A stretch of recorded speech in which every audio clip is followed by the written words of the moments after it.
আমাদেরকে আগে বলতো যে আমরা আন্দোলনটাকে রাজনৈতিক পর্যায়ে দেখছি, আমরা কখনোই আন্দোলনে যেতাম না। অ্যাটলিস্ট কে যেত কি না যেত আমি অ্যাটলিস্ট যাইতাম না। যখন আন্দোলনটা করেছি তখন কিন্তু আমাদেরকে বলা হয় নাই যে আমরা নতুন দল তৈরি করবো।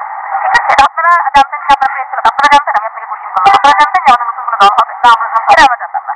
যখন আমরা আন্দোলন করেছি তখন আমার মনে হয়েছে যে আমরা যে আন্দোলনটা করছি এটা হচ্ছে আমাদের মানে আমাদের কিছু কিছু দাবি আছে যেটা আমাদের পূরণ করতে হবে, এই জন্য আমরা আন্দোলন করছি। এই জন্য অধিকাংশ কেউই জানতো না। আমার ছোট 4 বছরের ভাই বোনেরা আন্দোলনে গেছে, ছোট 3 বাবা মারা গেছে। ঠিক আছে, এরা কি জানতো যে আমাদের নতুন দল হবে?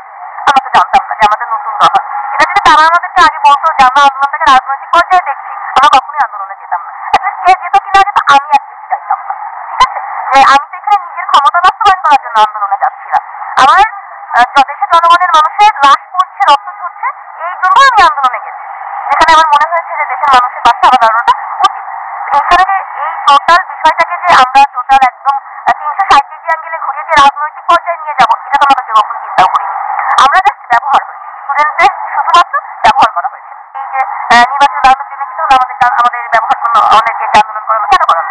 এখানে শুধু শুধু এতগুলো মানুষ মাত্র দরকার ছিল না। রাস্তায় এতগুলো মানে লাশ পড়লো, শুধু শুধু ঘুরাই পড়লো, তো আপনারা নির্বাচন করবেন, আপনারা স্টুডেন্ট, আপনাদের এখনো নির্বাচনে দেখলাম যে অমুক অমুক সংসদ অমুক আসন থেকে দাঁড়াচ্ছে, হয়তো অমুক জন অমুক আসন থেকে দাঁড়াচ্ছে, এটা কেন? আপনাদের নির্বাচন করার ইচ্ছা ছিল, আপনারা সেটা যদি এত হ্যারম থাকতো, আপনাদের বুকে যদি সাহস থাকতো, তাহলে আপনারা নিজেরা রাস্তায় নেমে আপনারা